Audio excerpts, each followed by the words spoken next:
Novels for ever میں خوش آمدید۔ آج کے ہمارے ناول کا نام ہے یہی نامہ بر ہے بہار کا، اور اس کی رائٹر ہیں سائمہ اقبال۔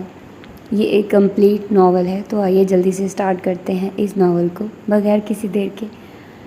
لمبی سڑک اس کے دل و ذہن کی طرح ویران و سنسان تھی۔ خستہ بیگ اٹھائے اسے اپنی منزل کا علم تھا، نہ اپنے ارادے کا۔ چلتے چلتے وہ نہ جانے کتنی دور آ گیا تھا، اور پیچھے اپنی زندگی کے 12 قیمتی سال بھی چھوڑ آیا تھا۔ وہ قیمتی سال جو اس کی زندگی کا بدترین حصہ تھے۔ ان 12 سالوں نے اس کے رشتے، اعتبار، آرزوئیں، امنگیں اور آدرش، غرض یہ کہ سبھی کچھ۔ وہ کبھی پیچھے مڑ کے دیکھنا نہیں چاہتا تھا، مگر یہ اتنا آسان بھی نہیں تھا۔ ان 12 سالوں میں اس نے صرف وہ ڈگریاں حاصل کی تھی جو اس کے بیگ میں کپڑوں کے ساتھ پڑی تھی۔ شام سے الجھتا دن اختتام پذیر ہونے کو تھا۔ دن کے اجالے پر غالب آتے سرمئی دھندلکے میں اس کے قدم آپ و آپ پارک کے بینچ کی طرف اٹھنے لگے۔ آتشی تھال درختوں کے پیچھے گم ہو چکا تھا، اور سرخی دھیرے دھیرے ہر چیز پر چھا رہی تھی۔ اس نے ذرا سا سر اٹھا کے آسمان کی جانب دیکھا۔ پرندوں کی قطاریں اپنے گھونسلوں کی طرف رواں دواں تھیں۔ اڑتے پرندے خوشباش اپنے گھونسلوں کی جانب جا رہے تھے، ہر فکر سے آزاد، آسمان پر اڑتے۔ انہیں اپنی منزل کا علم تھا۔ اتنے سال بعد وہ بھی تو کف سے مانوس ہو چکا تھا، مگر اسے اذن رہائی دے دیا گیا تھا۔ آج یہاں تمہارا آخری دن ہے۔ ٹوپی سامنے ٹیبل پر رکھتے انہوں نے اس کے سپاٹ چہرے کو دیکھا تھا۔ وہ ان کے پیچھے لگی تصویر کو گھورے جا رہا تھا۔ بیٹھ جاؤ سالک۔ اب کہ انہوں نے اس کا نام لے کر اسے مخاطب کیا تھا، اس نے چونک کر ان کی طرف دیکھا۔ یہاں کبھی کسی نے اسے نام لے کر مخاطب نہیں کیا تھا۔ وہ 24 کے نام سے پہچانا جاتا تھا۔ کتنا اجنبی لگا تھا یہ نام ان کے منہ سے۔ سالک۔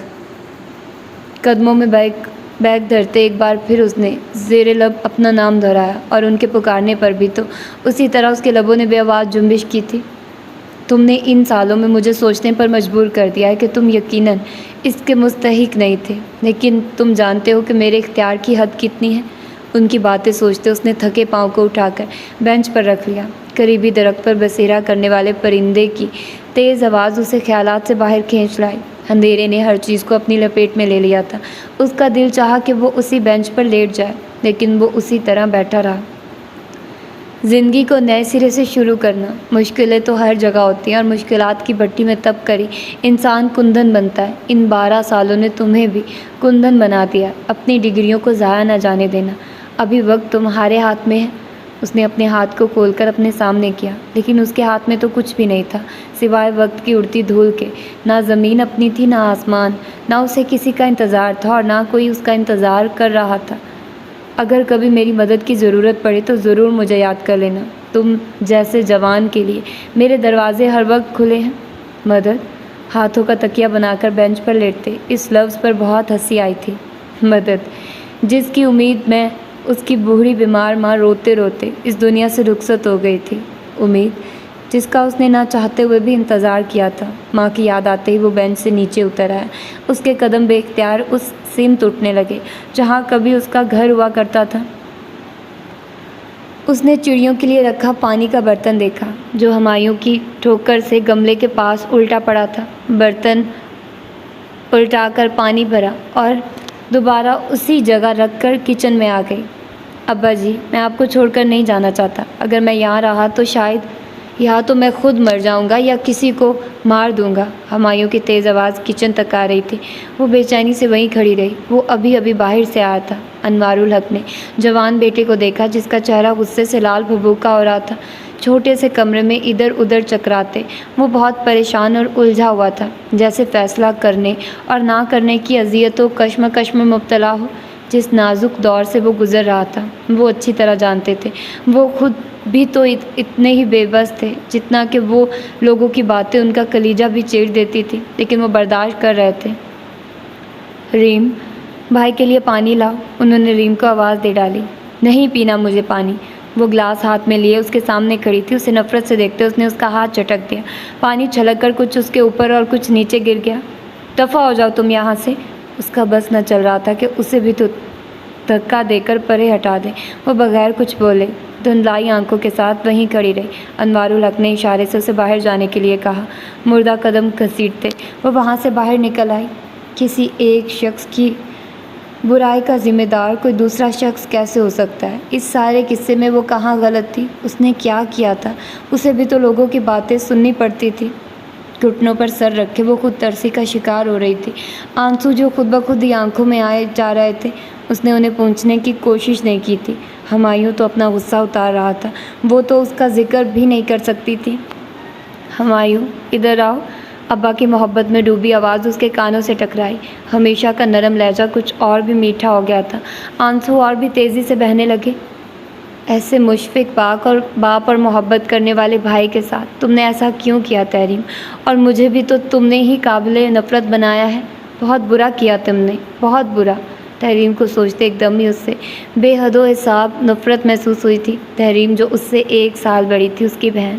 وہ تانے دیتے ہیں مجھے، وہ سارے لوگ جن کے سامنے میں سر اٹھا کر چلتا تھا، باتوں باتوں میں ایسی بات کر جاتے ہیں جو میرے اندر آگ لگا دیتی ہے، جلنے لگتا ہے میرا سارا جسم۔ ہمایوں کا صدا کا مہربان لہجہ آگ برسا رہا تھا۔ شاید یہ اسی آگ کی تپش تھی جو اس کے اندر جل رہی تھی۔ میں بے غیرت نہیں ہوں، لیکن اس کی آواز گھٹ گئی تھی، یا شاید آنسو نے گلے میں پھندا ڈال دیا تھا کہ باقی کچھ لفظ اندر ہی کہیں دفن ہو گئے تھے۔ بابا مجھے جانے دے یہاں سے، کہیں بھی، کسی اور جگہ۔ آخر میں اس کی روحانسی آواز اور بے بسی پر اس کا دل چاہا وہ زور زور سے رونے لگے۔ آپ بھی میرے ساتھ چلیں، یہاں کیا رکھا ہے؟ وہ اس کے آنسوں کے سامنے بے بس سے ہو گئے تھے۔ اکلوتے بیٹے کو اپنے سے دور کرنا کتنا مشکل تھا۔ نہ وہ کمزور تھا اور نہ ہی وہ، لیکن یہ کمزوری تو ان کی اپنی بیٹی کی عطا کردہ تھی۔ یہ کمزوری ان کے سارے جسم پر چھا گئی تھی۔ ڈب ڈبائی آنکھوں کے ساتھ انہوں نے اپنے بڑھاپے کے سہارے کو دیکھا جو آس بھری نگاہوں سے انہی کو دیکھ رہا تھا۔ اس کی آنکھوں میں تیرتا پانی انہیں ایک دم ہی فیصلے کی کڑی تھما گیا۔ برسوں اس جگہ رہا ہوں، اتنی جلدی تو چھوڑا نہیں جا سکتا، لیکن وعدہ رہا تم سے کہ تمہارے پاس ضرور آ جاؤں گا۔ کراچی یونیورسٹی میں تمہارا مائیگریشن آسانی سے ہو جائے گا، مجھے کوئی اعتراض نہیں۔ برسوں کی تھکاوٹ ان کے چہرے پر اتر آئی۔ بوڑھے چہرے پر جھریوں کا جال کچھ اور بھی نمایاں ہو گیا تھا۔ وہ اسے کیا بتاتے کہ انہوں نے بالا ہی بالا اس مکان کو بیچنے کی کتنی کوشش کی تھی۔ یہی مکان جس کو بنانے میں ان کے خون پسینے کی حق حلال کی کمائی کا روپیہ روپیہ خرچ ہوا تھا، لیکن لوگ بھی تو مجبوریوں کا فائدہ اٹھاتے ہیں، اور اس مکان کو خریدنے والے اس پر لگی آدھی قیمت بھی دینے پر تیار نہیں تھے، اور اگر وہ اسے اسی قیمت پر بیچ بھی دیتے تو اس عمر میں جوان بیٹی اور بیٹے کے ساتھ کہاں دھکے کھاتے۔ بیٹا جس کی پڑھائی ابھی مکمل بھی نہیں ہوئی تھی، لوگوں کا کام تکلیف دینا اور نشتر لگانا ہے، ان کی زبانیں ان کو بھی ادھیڑ رہی تھی، لیکن وہ کہاں چلے جاتے جہاں نہ ان کی کاردار زبانیں ہوتی اور نہ انہیں لوگوں سے چہرہ چھپانا پڑتا۔ انہوں نے گھر سے نکلنا ہی چھوڑ دیا تھا، لیکن ہمایوں تو ان کی طرح مجبور نہیں تھا۔ وہ تو اس جگہ سے دور جا سکتا تھا جہاں زمانے بھر کی تہمتیں اور رسوائیاں ان کے خاندان کا مقدر بن گئی تھی۔ اس نے بھاگ دوڑ کر کے کراچی یونیورسٹی اپنا مائیگریشن کروا لیا تھا۔ ہمایوں نے تو یہاں سے جانے کا فیصلہ کر لیا تھا، اور اسے کوئی بھی اب روک نہیں سکتا تھا۔ اگر اس کا حل فرار تھا تو وہ اور ابا یہاں کیوں موجود تھے؟ انہیں بھی تو انہی حالات کا سامنا تھا۔ اس کا کالج جانا بھی تو اسی لیے چھوٹ گیا تھا، بلکہ اس نے خود چھوڑ دیا تھا۔ اور چلنے والے دیکھ کے چل، ہم بھی تو پڑے ہیں راہوں میں۔ یار تجھے بتایا بھی ہے، ان دونوں بہنوں کی قریب کی نظر کمزور ہے، انہیں قریب کی چیزیں نظر نہیں آتی۔ عشق بھی لڑاتی ہیں تو کالجوں یونیورسٹیوں میں۔ گلی کے نکڑ پر کھڑے آوارہ اوباش نوجوان روز ہی یہاں ہوا کرتے تھے۔ جب سے تحریم گئی تھی ان کے بھونکنے کی رفتار بھی زیادہ ہو گئی تھی۔ او میری جان، کالجوں میں عشق لڑاتی ہیں، اسی لیے تو شادی کے دن گھر سے بھاگنا پڑتا ہے۔ اگر ہم جیسے سے لڑایا ہوتا تو ایسی نوبت ہی نہ آتی۔ ان کی مکروہ ہنسی نے روز کی طرح دور تک اس کا پیچھا کیا تھا۔ کالج سے چھٹیاں کر کے دیکھ لی تھی، مگر وہ دونوں مکروہ ذہنیت کے بیمار بعد میں بھی وہی موجود تھے۔ کسی کو بتانے کی بجائے اس نے کالج چھوڑنے کا فیصلہ کیا تھا۔ بھائی جی، آج کا دور نیا دور ہے، ذرا سا قد نکالتے ہی بچے موبائل، کیبل اور ٹی وی دیکھتے ہیں، ہر کام اپنی مرضی کے مطابق کرنا چاہتے ہیں۔ وہ دونوں خواتین گزشتہ 15 منٹ سے ڈرائنگ روم میں برا جمان تھی، لیکن ان کے آنے کا مقصد ہنوز واضح نہ ہو سکا تھا۔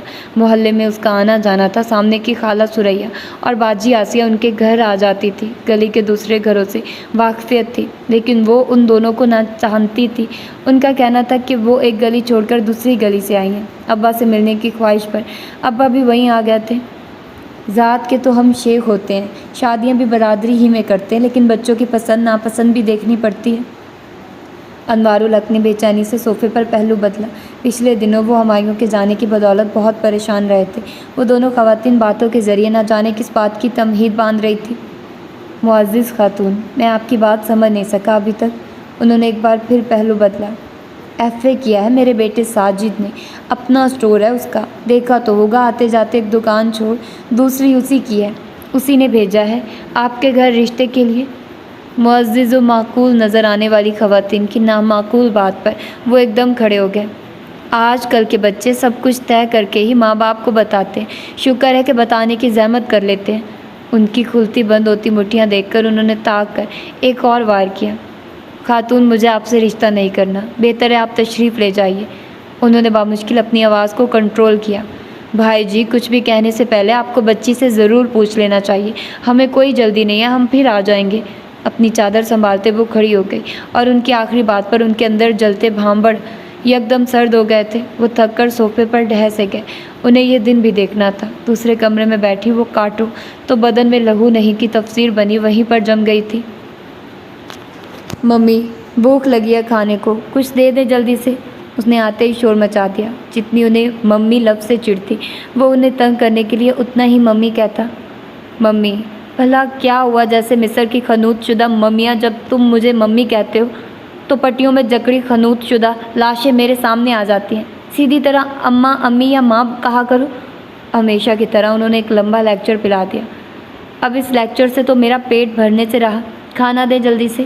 وہ اتنا بے صبرا تو نہیں تھا، لیکن ان کے ہاتھ پاؤں یوں ہی پھیلا دیا کرتا۔ اپنے باپ کو تو آنے دو، ذرا سا انتظار نہیں کیا جاتا تم سے۔ انہوں نے گھور کر اپنے جوان ہوتے بیٹے کو دیکھا، جو بڑی منتوں مرادوں کے بعد ملا تھا، اور ان کے بڑھاپے کی اولاد۔ وہ دونوں تو تقریباً نا امید ہی تھے جب اللہ نے ان کی گود بھر دی تھی۔ موٹی کالی آنکھوں والا خوبصورت بچہ ان کا ہے، انہیں یقین ہی نہ آتا۔ محمد سلیمان طاہر ہائی اسکول کے ہیڈ ماسٹر تھے، حلیم الطبع اور شریف۔ اسکول سے ریٹائر ہونے کے بعد علاقے کے لوگوں کی بدولت انہوں نے 2 سال کا ایکسٹینشن مزید لے لیا تھا۔ وہ نہ صرف ایک مشفق استاد تھے بلکہ لوگوں کے لیے ایک رہنما کی حیثیت بھی رکھتے تھے۔ احمد صحیح معنوں میں ان کا جانشین ثابت ہوا تھا۔ اب وہ 9ویں کلاس کا طالب علم تھا۔ ہمیشہ فرسٹ پوزیشن لینے والے احمد نے 8ویں میں پورے بورڈ میں ٹاپ کیا تھا۔ ان کی ساری امیدیں اسی سے وابستہ تھیں۔ اپنے گھر کی طرف چلتے انہوں نے رحمان کے گھر کے دروازے پر دستک دے ڈالی، جو ان کا روز کا معمول تھا۔ رحمان ان کا چھوٹا بھائی تھا، بہن کوئی تھی نہیں۔ دونوں بھائیوں میں مثالی محبت تھی۔ آئیے بھائی صاحب، اندر آ جائیے۔ زہرا نے ہر روز کی طرح سر پر دوپٹہ جما کر ان کا استقبال کیا۔ یمین کدھر ہے؟ نظر نہیں آ رہی۔ انہوں نے بھتیجی کی تلاش میں ادھر ادھر دیکھا۔ اس کے ابا آپ کی طرف ہی گئے ہیں، ساتھ جانے کی ضد کر رہی تھی، اسے بھی ساتھ لے گئے۔ اپنے سے کئی سال چھوٹا رحمان انہیں بالکل بیٹوں کی طرح عزیز تھا، اور رحمان کی اس سب سے چھوٹی بیٹی میں ان کی جان تھی۔ اسکول سے واپسی پر اسے دیکھنا ان کا معمول تھا۔ احمد کے آنے کے بعد آنے والی یہ رونق انہیں بہت پیاری تھی۔ اچھا پھر میں چلتا ہوں، انہوں نے زہرا کو بتا کر باہر کا رخ کیا۔ بھائی جان بیٹھیے، میں پانی لا رہی ہوں۔ اگرچہ انہیں معلوم تھا کہ اب وہ رکیں گے نہیں، پھر بھی انہوں نے کوشش کی تھی۔ نہیں بس اب چلوں گا۔ زہرا کے سر پر ہاتھ پھیر کر انہوں نے دروازہ پار کر لیا۔ ان کے جیٹھ نے ہمیشہ ایک باپ جیسا رویہ رکھا تھا۔ ان کے ساس سسر بہت پہلے وفات پا چکے تھے۔ انہوں نے رحمان کو باپ بن کر پالا تھا۔ بڑے ابا آ گئے؟ گھر میں قدم رکھتے ہی وہ ان سے لپٹ گئے۔ انہوں نے جھک کر اسے اٹھا لیا۔ میں تو اپنی بیٹی سے ملنے گیا تھا، مگر بیٹی تو ہم سے ملنے آئی ہوئی ہے۔ اسے چوم کر انہوں نے گود میں بٹھا لیا۔ بھیا میں نے ایک نئی کہانی پڑھی ہے، آپ کو سنانے آئی ہوں۔ سلیمان اور رحمان دونوں باتوں میں مصروف تھے۔ وہ ہوم ورک کرتے احمد کے پاس آ گئی۔ کون سی کہانی پڑھی ہے تم نے؟ اگرچہ وہ ہوم ورک کرنے میں بہت مشغول تھا، لیکن اسے بھی ناراض نہیں کرنا چاہتا تھا، اس لیے کہانی سننا اس کی مجبوری تھی۔ تحریم، آپ اور رقیہ آئی ہیں، تم ان کے پاس بیٹھ جاؤ جا کر۔ ریم تو ابھی تک آئی نہیں، نہ جانے کیا کام ہے انہیں۔ انوار الحق نے رسالہ پڑھتی تحریم کو نرمی سے رقیہ آپا کے آنے کا بتایا۔ مجھے نہیں بیٹھنا ان کے پاس، ادھر ادھر کی باتوں کے سوا کچھ نہیں ان کے پاس، وقت ضائع کرنا ان کے پاس بیٹھنا۔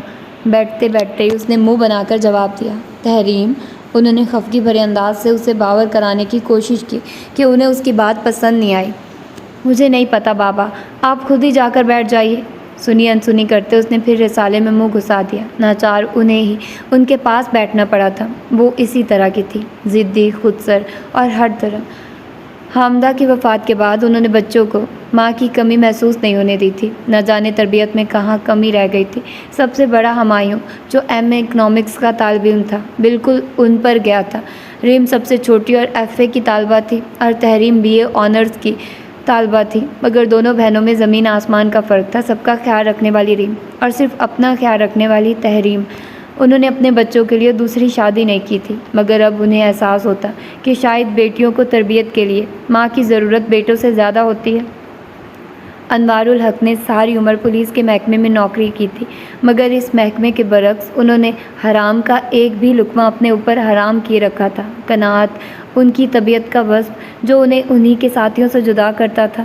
کم تنخواہ میں گزارا کرنا مشکل تھا تو ایک عورت کے بغیر گھر چلانا اس سے بھی مشکل، مگر انہوں نے ہر تکلیف کو خندۂ پیشانی سے سہا تھا۔ تعلیم انسان کو شعور بخشتی ہے، انسان کو صحیح معنوں میں انسان بناتی ہے، مگر تعلیم نے تحریم پر الٹا اثر کیا تھا۔ ایک ڈگری کا جام اور دوسرا خوبصورتی کا احساس اسے منہ زور بنا چکا تھا۔ اسے سارے لوگ اپنے سامنے حقیر، کیڑے مکوڑے نظر آتے۔ محلے اور خاندان کا شاید ہی کوئی فرد ایسا تھا جو اسے پسند تھا۔ ہر ایک پر تنقید کرنا اس کا دل پسند مشغلہ تھا۔ ایک دن ریم نے اس کے سامنے فاطمہ آپی کی تعریف کرتی تھی۔ فاطمہ ان کے چچا کی بیٹی تھی، سلجھی ہوئی، با اعتماد اور باسلیقہ۔ پرائیویٹ بی اے ایم اے کرنے والی لڑکیوں کو بھلا زمانے کا کیا شعور، نہ اٹھنے کا سلیقہ نہ بیٹھنے کا، اور ریم نے اس کے سامنے کسی کی تعریف کرنا چھوڑ دی تھی۔ خوبصورت تو وہ دونوں بھی بہت تھے۔ ان سب بہن بھائیوں نے خوبصورتی اپنی ماں سے لی تھی، مگر تحریم کو اپنی خوبصورتی کا احساس ان سب سے زیادہ تھا۔ اس کی دوستی امیر ترین لڑکیوں سے تھی۔ وہ ان کے جیسی بننا چاہتی تھی، مگر گھر کے حالات اور اس کا ماحول اس کے بالکل برعکس تھا، جس کی بدولت اسے گھر سے نفرت تھی۔ یہ نفرت اور بیزاری اس کے ہر انداز سے عیاں ہوتی تھی۔ انوار الحق جیسے زمانہ شناس شخص سے مغرور بیٹی کی یہ بیزاری چھپی ہوئی نہ تھی۔ اسی حقیقت کو مد نظر رکھتے ہوئے انہوں نے زمان اللہ کے بیٹے عاشر کے لیے ہاں کہہ دی تھی۔ زمان اللہ ان کا بچپن کا دوست تھا، کاروبار اس کا اپنا تھا اور اس کے گھر کے حالات انوار الحق کے حالات سے بہت اچھے تھے۔ عاشر پڑھا لکھا سلجھا ہوا لڑکا تھا، اسی لیے جب زمان نے ان سے رشتے کی بات کی تھی انہوں نے سوچنے کے لیے بہت کم وقت لیا تھا۔ ہمایوں بھی اس رشتے پر خوش تھا۔ ہمایوں کی پڑھائی اور اکیڈمی کا شیڈیول بہت سخت تھا، اس لیے اس کا بہت کم وقت گھر میں گزرتا، مگر باپ کے اس فیصلے پر اسے بھی یک گونا تسلی ہوئی تھی۔ اگر گھر کا کوئی فرد اس رشتے پر نہ خوش تھا تو وہ تحریم تھی۔ پہلے پہل تو انہوں نے اسے اس کی عادت پر محمول کیا تھا، مگر اس کے شدید نفرت کے اظہار پر وہ بھی سوچنے پر مجبور ہو گئے تھے۔ میں گھر کو لوٹ آیا ہوں، انہی لاکھوں جمیلوں میں، انہی صفاک راتوں میں، انہی بے چین لمحوں میں میں گھر کو لوٹ آیا ہوں۔ اسی گھر میں جہاں اب روگ پلتے ہیں، جہاں سب لوگ جلتے ہیں۔ میں ایک بے آسرا در ہوں، کسی ویراں سرائے، نہ اس میں روشنی ہے اور نہ اس کی چھت سلامت ہے، جسے اجڑے ہوئے آدھی صدی ہونے کو ہے اب تک۔ مری ہجرت مرے اندر، کہیں دم توڑنے کو ہے، مگر جب دل دھڑکتا ہے تو لگتا ہے سلامت ہوں۔ یہی ایک بات میرے اور اس کے درمیان زندہ علامت ہے۔ صحن کے بیچوں بیچ کھڑے اسے شاید صدیاں بیت گئی تھی۔ چھوٹا سا صحن مٹی، گرد و غبار اور پتوں سے اٹا پڑا تھا۔ کچھ بھی تو ویسا نہیں تھا جیسا اس نے چھوڑا تھا، نہ ماں کی محبت، نہ باپ کی شفقت، نہ اس کا بچپن۔ رات کی سیاہی اس کی زندگی کی طرح ہر چیز پر غالب آ چکی تھی۔ ایک طرف کھڑی ٹوٹی پھوٹی چارپائی اسے کہیں سال پیچھے کھینچ کر لے گئی تھی۔ تیرے ابا آنے والے ہیں، چارپائیاں بچھا کر پنکھا باہر نکال لا اور پانی کا پائپ فرش پر رکھ دے، زمین کی بھڑاس نکل جائے گی۔ آواز اس کے پاس گونجی، چھریوں بھرا چہرہ اس کی نگاہوں کے سامنے آ گیا۔ کوئی لڑکی ذات تو اس گھر میں بھی تھی نہیں، سارے کام اسے کرنے پڑتے۔ تم یوں ہی بیٹھے رہو گے یا میری بات سنو گے؟ اس چہرے پر کبھی کبھار کی جھلاہٹ اور غصہ کتنا بھلا لگا کرتا تھا، اور اسی جھلاہٹ اور غصے کو دیکھنے کے لیے وہ 15 سال کا نوجوان بار بار ایسی حرکتیں کرتا۔ یہ غصہ کبھی کبھار کا اور تھوڑی دیر تک کا ہوا کرتا، ورنہ وہ اس کی حرکتیں دیکھتی، اس کی مسکراہٹ دیکھتی اور خود بھی مسکرا دیتی۔ مجھے ستانے میں کیا سکون ملتا ہے تجھے؟ اس کے سپاٹ چہرے پر یادوں کے لہراتے سائے تھے اور بے رونق آنکھوں میں آنسوؤں کی برسات۔ اس نے ایک قدم آگے بڑھایا، کوئی چیز اس کے پاؤں کے نیچے آئی تھی، جھک کر اس نے اسے اٹھا لیا۔ گلی سے آنے والی روشنی سے صحن کا کچھ حصہ قدرے روشن تھا۔ اس کے ہاتھ آنے والی شے ٹوٹی ہوئی اینک کا فریم تھا۔ تیری بیوی کے لیے چادر کاڑ کے رکھوں گی۔ امی کی نظر کمزور تھی، ڈاکٹر نے اینک کا نمبر دے دیا تھا۔ اینک لگتے ہی نہ جانے کیا کاڑھنے بیٹھ گئی تھی۔ چریوں بھرے ہاتھوں میں فریم لگا کپڑا اور سوئی تھی، وہ ہاتھ اس کے سامنے مجسم ہو گئے۔ بیوی کے ذکر پر اس 15 سالہ لڑکے کا چہرہ یک بیک سرخ ہو گیا تھا۔ اس نے فریم ان کے ہاتھ سے چھین کر پرے پھینک دیا۔ دیکھو اس دیوانے لڑکے کو، اے پکڑا بھی دے، اب کہاں پھینک دیا فریم؟ اسے ان کے انداز پر ہنسی آ گئی۔ فریم کو آنسوؤں سے دھویا تھا اور اس نے اسے کسی قیمتی متاع کی طرح سینے سے لگا لیا تھا۔ کمرے کا دروازہ چر کی آواز کے ساتھ وا ہوا۔ روشنی نہ ہونے کی بدولت وہ اندھیرے سے ہی آگے بڑھا تھا۔ دیوار کے ساتھ ابا کی کرسی اور میز، ایک طرف پڑھی ان کی کتابیں، کھڑکی کے ساتھ رکھا پلنگ۔ اندھیرے میں ٹٹول کر وہ سب چیزوں کو محسوس کرتا رہا، پھر ابا کی کرسی پر بیٹھ گیا۔ میں اپنے بیٹے کو صرف ایک اچھا انسان بنانا چاہتا ہوں، ایسا انسان جو کسی غرض کے بغیر دوسروں کی مدد کرتا ہے، ایسا انسان جو صحیح کو صحیح اور غلط کو غلط کہنے کا حوصلہ رکھتا ہے، جو پوری قوت سے برائی کے سامنے ڈٹا رہتا ہے اور کسی میں اتنی طاقت نہیں ہوتی کہ اس کی سچائی کو جھٹلا سکے۔ اور میرے بیٹے میں یہ ساری صفات موجود ہیں۔ خدا پر رحمان، درد مند دل اور عزت سے جینے کا سلیقہ ہے اس میں۔ ابا کی مہربان آواز اس کے آس پاس تھی۔ اچھا ہوا ابا کہ آپ مجھے اس حالت میں دیکھنے سے پہلے ہی اس دنیا سے چلے گئے۔ اس نے بے دردی سے قطار در قطار بہتے آنسوؤں کو رگڑ ڈالا۔ ایک اچھے انسان کے اوصاف رکھتے ہوئے بھی آپ کا بیٹا دوسروں کی نظر میں ایک اچھا انسان نہیں بن سکا۔ وہ ابا سے مخاطب تھا۔ اچھا انسان؟ اس کا دل استضائیہ انداز میں اس پر ہنسا۔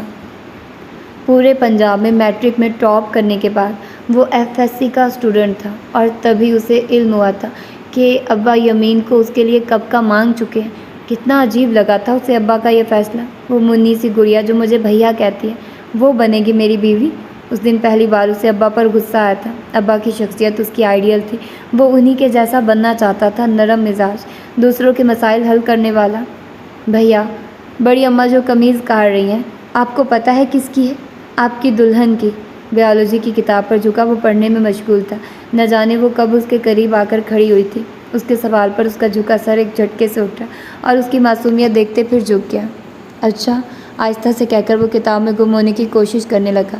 چچا نے تو سارے رشتے ابا کے جیتے جی ختم کر دیے تھے۔ چچا کی محبت کبھی جوش مارتی تو ساتھ ہی ان کی بے حسی اور خود غرضی بھی یاد آ جاتی، اور محبت دم دبا کر کہیں کونے خدرے میں جا چھپتی۔ اس نے اسے نہ کبھی اس حوالے سے سوچا تھا اور نہ ہی اسے اس کا کبھی موقع ملا تھا۔ ہاں، اس کی معصومیت سے بھری باتیں ضرور یاد آیا کرتی، مگر حالات کی تلخیوں سے ان پر بھی گرد جمنے لگی۔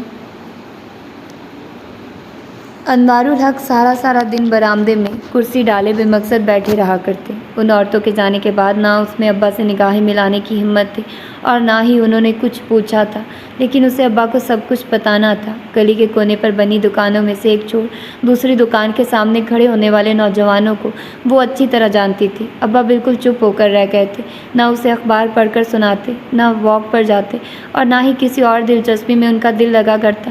تحریم والے حادثے اور امائیوں کے جانے کے بعد وہ ویسے ہی خاموش ہو گئے تھے۔ اب تو وہ ان کی آواز سننے کو بھی ترسنے لگی تھی۔ ابا کی الزام دیتی نگاہیں دن میں کئی بار اس کی جانب اٹھتی اور پھر اسے کچھ نہ کچھ کرتے دیکھ کر جھک جاتی۔ ابا نے اسے سے کچھ بھی نہ پوچھا تھا۔ ابا کی الزام دیتی نظروں کو وہ بہت دن تک سہ نہیں پائی تھی اور انہیں سب کچھ بتا دیا تھا۔ بات کیا تھی جس کا بتنگڑ بنا دیا گیا تھا، لیکن ابا ضرور مطمئن ہو گئے تھے اور اس کے لیے یہی کافی تھا۔ ہمایوں کیا گیا، ساری مصروفیت بھی ساتھ لے گیا تھا۔ تحریم کے جانے کے بعد اسے اور ابا کو ہمایوں کا انتظار رہا کرتا تھا۔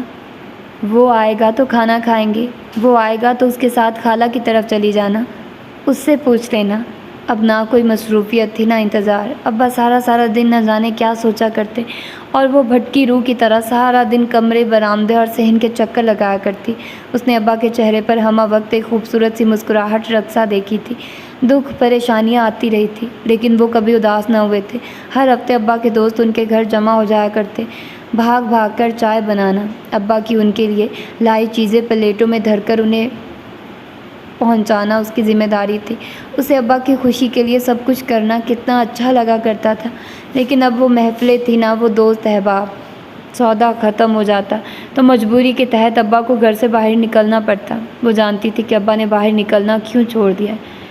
ریم، کل تمہاری خالہ کچھ مہمانوں کے ساتھ آ رہی ہیں، یہ کچھ سودا سلف لایا ہوں، دیکھ لو، اگر کوئی چیز کم ہو تو ابھی بتا دو۔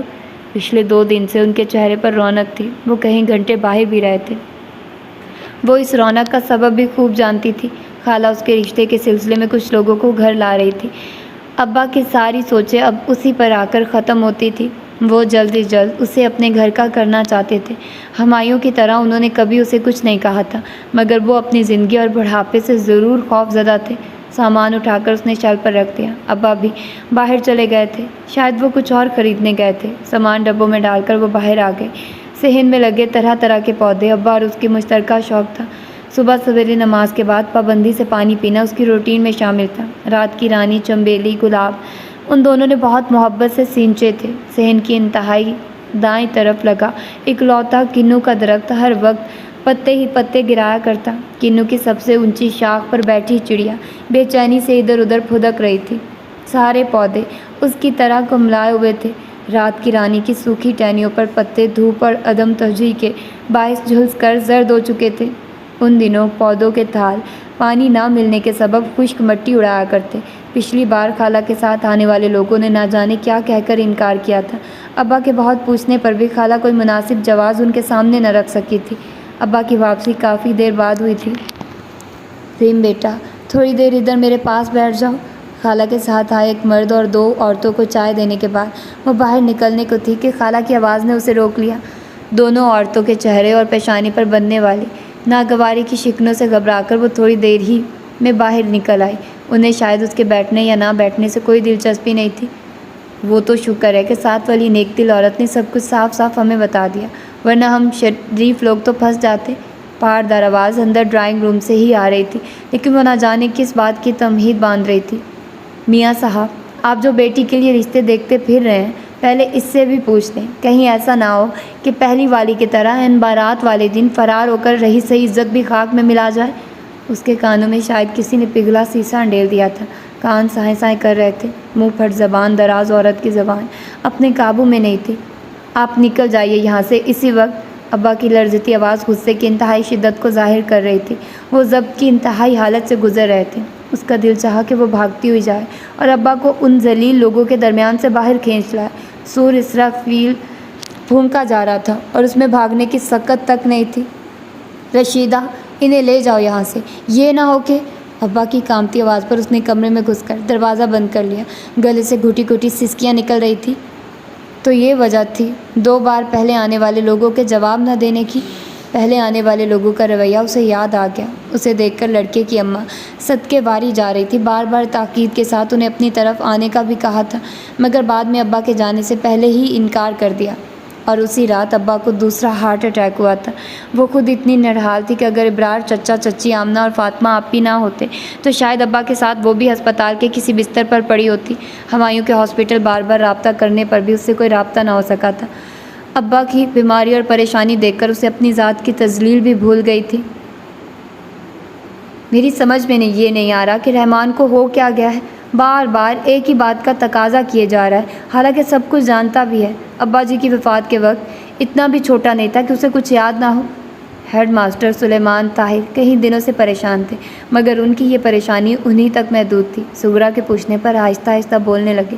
وہ ان کی شریک حیات تھی، ان کی ایک ادا سے واقف، زندگی کے بہت سے ماہ و سال انہوں نے ان کے ساتھ گزارے تھے، مگر ان کو اتنا پریشان کبھی نہ دیکھا تھا۔ کیا تقاضا کر رہا ہے رحمان؟ ان کی اتنے دنوں کی پریشانی کا تعلق رحمان سے تھا۔ انہیں بہت حیرت ہوئی، ایسی کیا بات تھی جو انہیں پریشان کر رہی تھی؟ انہیں خود بھی پریشانی ہونے لگی۔ کئی منٹ خاموشی کی نظر ہو گئے۔ آخر بتائیں گی بھی کہ کیا بات ہے؟ اب وہ کام چھوڑ کر ان کے پاس آ کر بیٹھ گئی تھی۔ وہ چت لیٹے آسمان پر نہ جانے کیا تلاش کر رہے تھے۔ کہتا ہے ابا جی کی جائیداد کا حصہ اسے دے دوں۔ انہوں نے بغیر ان کی طرف دیکھے جواب دیا۔ ایسی کون سی جائیداد چھوڑی تھی ابا جی نے جس کا حصہ مانگ رہا ہے رحمان؟ ان کی حیرت دیدنی تھی۔ ان کے سسر طاہر حسین کی کوئی منقولہ غیر منقولہ جائیداد نہیں تھی۔ ساری عمر ایک گھر تک نہیں بنا پائے تھے اور یہ سبھی جانتے تھے۔ یہی بات تو میری سمجھ میں بھی نہیں آتی۔ وہ اسی پوزیشن میں بے حس و حرکت لیٹے رہے۔ تو پوچھ لیا ہوتا اپنے بھیا ایسی کون سی جائیداد ہے جو ابا جی نے چھوڑی تھی اور ہمیں اس کا علم نہیں؟ انہیں حیرت کے ساتھ ساتھ رحمان پر شدید غصہ بھی آ رہا تھا۔ ہیڈ ماسٹر صاحب نے چھوٹے بھائی کو بیٹوں کی طرح پالا تھا اور اسی کے مستقبل کے لیے شادی بھی دیر سے کی تھی۔ طاہر حسین جائیداد تو کیا ایک دن کا بھی چھوڑ کر نہ گئے تھے۔ رحمان کی تعلیم و تربیت ماسٹر صاحب نے اپنے خون جگر سے کی تھی۔ کہتا ہے مکان بیچ کر حصہ علیحدہ کرو۔ دھماکہ ان کے پاس ہی ہوا تھا۔ وہ بے چینی سے کھڑی ہو گئی۔ آپ نے اسے پڑھایا لکھایا شادی کی ابھی تک؟ غصے سے ان کا لہجہ تیز اور آواز درست ہو گئی تھی۔ بس کرو سغرا، اس طرح نیکی برباد ہو جاتی اور پھر یہ میرا فرض بھی تو تھا۔ ان کے ہمیشہ کے نرم و مہربان لہجے میں ایک سرزنش سی تھی۔ اس کے ساتھ آنکھوں میں الکورے لیتا غم، توقعات کے ٹوٹنے سے کرچیاں یہاں وہاں بکھر گئی تھی۔ اسے کسی نے بھڑکا دیا ہوگا۔ وہ منفی باتوں میں سے بھی مثبت پہلو نکال لیا کرتے۔ مہم سے امید کے سہارے انہوں نے بھائی کو کمزور لہجے میں دفاع کرنا چاہا۔ 3 بچوں کا باپ ہے، دودھ پیتا ننھا بچہ نہیں ہے کہ کسی نے بھڑکا دیا ہوگا۔ انہیں بے تحاشا غصہ آ رہا تھا اور وہ اس کا اظہار بھی کر رہی تھی۔ السلام علیکم۔ احمد کے اندر قدم رکھتے ہی انہوں نے بیوی کو اشارے سے منع کر دیا کہ اس کے سامنے کوئی بات نہیں کرنی، مگر باپ کا سطح چہرہ اور ماں کا غصہ اسے احساس دلا گیا کہ وہ پریشان ہے۔ ان دنوں سے نہ اپنا ہوش تھا نہ گھر کا۔ امتحانات کی ڈیٹ آ گئی تھی۔ ایک تو اکیڈمی کا شیڈیول بہت سخت تھا، دوسرے وہ خود بھی جان توڑ محنت کر رہا تھا۔ میڈیکل میں جانا اس کا خواب تھا اور اسے یقین تھا کہ وہ اپنے اس خواب کو حقیقت کا روپ دینے میں کامیاب ہو جائے گا۔ کالج کے امتحانات میں سب سے اچھے نمبرز اسی کے ہوا کرتے۔ اس کے اساتذہ بھی اس سے بہت سی امیدیں وابستہ کیے ہوئے تھے۔ آج اسے بہت دیر ہو گئی تھی۔ پانی لاؤں تمہارے لیے؟ پنکھے کا رخ اس کی طرف کر کے انہوں نے اس سے پوچھا۔ اس نے نفی میں سر ہلا دیا تھا۔ ابا جی خیریت ہے؟ آپ کچھ پریشان ہیں؟ وہ ابھی تک انہی کی طرف متوجہ تھا۔ انہیں بغور دیکھتے اس نے استفسار کیا۔ اوہ نہیں جوان، یہ تو بڑھاپے کی تھکن ہے جو چہرے سے چمٹ گئی ہے۔ پریشانی بھلا کیا ہوگی مجھے، تم جیسے بیٹے کے ہوتے ہوئے؟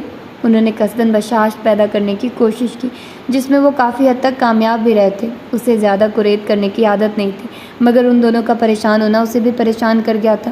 پڑھتے وقت بھی انہیں ان کی آواز سنائی دیتی رہی تھی، لیکن وہ پریشانی کی وجہ پھر بھی جان نہ پایا تھا۔ اتنا کچھ تو دے دیا اسے، اب بھی اگر وہ امید لگائے بیٹھا تو ختم کریں اس کی امید۔ آخر کو ہمارا بھی بیٹا ہے، مکان بیچ کر اسے دے دے تو کیا سڑک پر بستر لگا لے؟ اسے شرم تو نہ آئی یہ کہتے ہوئے؟ باپ جیسے بھائی سے منہ ماری کر کے نہ جانے کیسے سکون سے ہوگا۔ ماں کی تیز آواز پر اس نے کتاب بند کر دی اور ہونے والی گفتگو سننے لگا۔ یہ سوٹ لائے ہیں ہمارے ابا کے منتخب شدہ افراد میرے لیے۔ اس نے ابا کو کھینچ کر ادا کیا اور سوٹ کو تمسخرانہ نظروں سے دیکھتے اس کے سامنے کیا۔ یہ میرے پہننے کے قابل ہے؟ اس طرح کے کپڑے کام کرنے والیاں بھی پہننا پسند نہیں کرتی، میں یہ پہنوں گی؟ اس کے لفظوں اور لہجے میں اپنے لیے تفاخر ہی تفاخر تھا اور ان کی لائی چیزوں کے لیے تزہق کی تزہق تھی۔ اٹھا کر لے جاؤ اسے میرے سامنے سے، ورنہ اٹھا کر باہر پھینک دوں گی اسے۔ اس نے سوٹ اس کی طرف اچھال دیا، ساتھ رکھی چوڑیوں کا ڈبہ بھی دھم سے اس کے قدموں میں آن گرا۔ بہت سی چوڑیاں اچھل کر ادھر ادھر بکھر گئی تھی۔ بہت مرتبہ اس نے کچھ کہنے کے لیے منہ کھولا، مگر اس کے تیور دیکھتے خاموشی سے سوٹ اور ڈبہ اٹھایا اور باہر آ گئی۔ وہ ابھی تک کمرے میں اٹھک پٹک میں مشغول تھی، آوازیں اسے یہاں تک سنائی دے رہی تھی۔ اس نے اپنا دھیان بٹانا چاہا، مگر دھیان بار بار ایک طرف ہی مڑ جاتا۔ ایک سوال کی تکرار بار بار ہو رہی تھی، اب کیا ہوگا؟ کیا وہ کہیں اور؟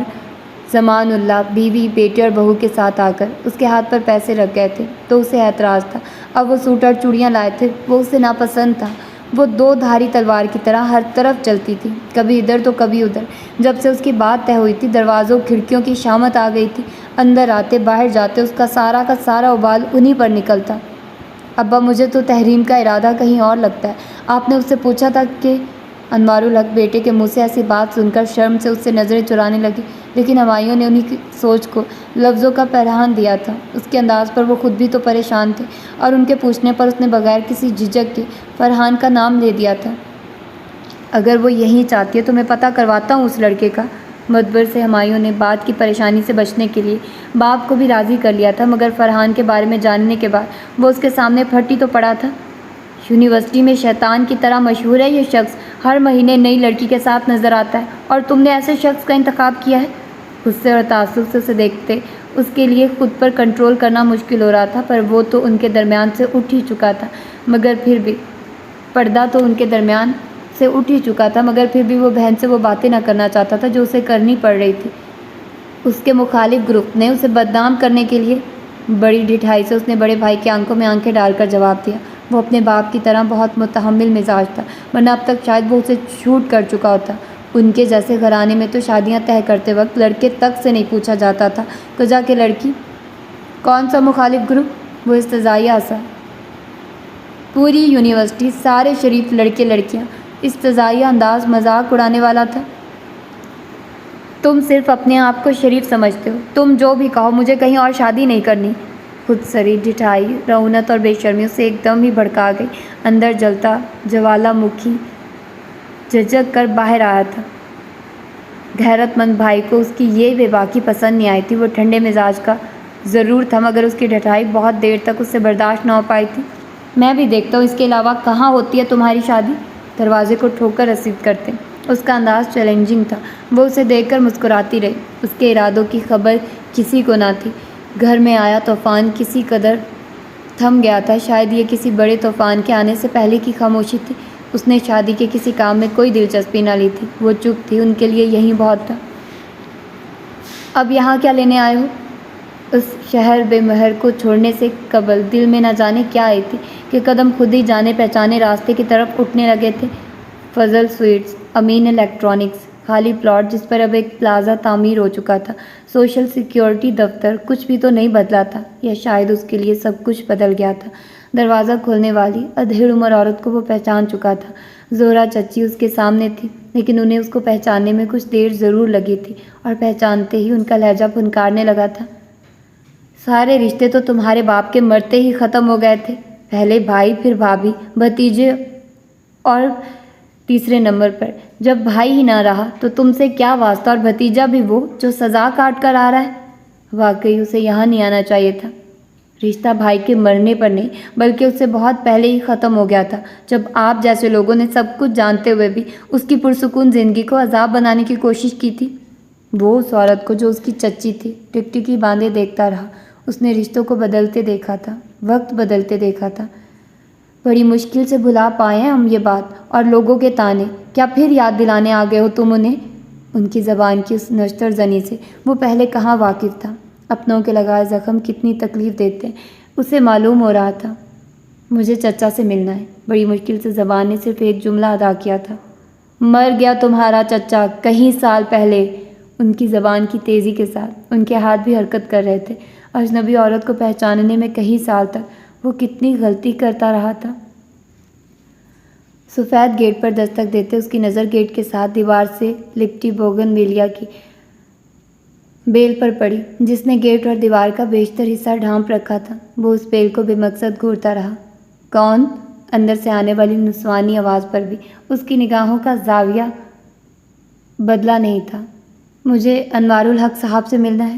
گیٹ پر ان کے نام کی تختی وہ پڑھ چکا تھا، اس لیے یہ پوچھنا بیکار تھا کہ یہ انہی کا گھر ہے، لیکن وہ نامکمل جملوں پر یکدم اس کی نگاہوں کا زاویہ بدلا تھا۔ کہیں خدشات نے سر ابھارا، ذہن نے تیزی سے کئی جملوں کو اس نامکمل جملے کے ساتھ جوڑ دیا۔ لیکن وہ تو اب نہیں رہے۔ اس نے سوچا یہ بھی جملہ کہا جائے گا، لیکن وہ تو گھر میں نہیں ہے۔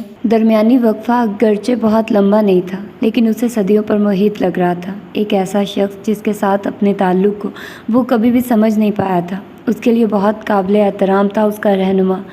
لیکن وہ تو باہر نہیں آ سکتے۔ کتنی دیر کا رکا سانس خارج ہوا۔ آپ پلیز انہیں بتا دیجیے کہ محمد سالک راولپنڈی سے ان سے ملنے آیا ہے۔ اس نے ایک ٹانگ کا وزن دوسری ٹانگ پر منتقل کیا اور اطمینان سے آگ برساتے سورج کے نیچے کھڑا رہا۔ ہلکی آسمانی شرٹ اور بدرنگ جینز پہنے وہ 6 فٹا اجنبی شخص اپنے سرد و سپاٹ رویے کی بدولت اسے کچھ عجیب سا لگا تھا۔ اس کے انداز میں کوئی جلدی نہیں تھی۔ اس نے ایک بار بھی اپنے مخاطب پر نظر ڈالنے کی کوشش کی تھی اور نہ ہی آگ برساتے سورج اور اس کی گرمی کی اسے کوئی پرواہ تھی۔ گلی کی دوسری جانب دیوار کا سایہ تھا مگر وہ ابھی تک وہیں کھڑا تھا۔ کچھ ثانیے وہ اس کی طرف دیکھتی رہی۔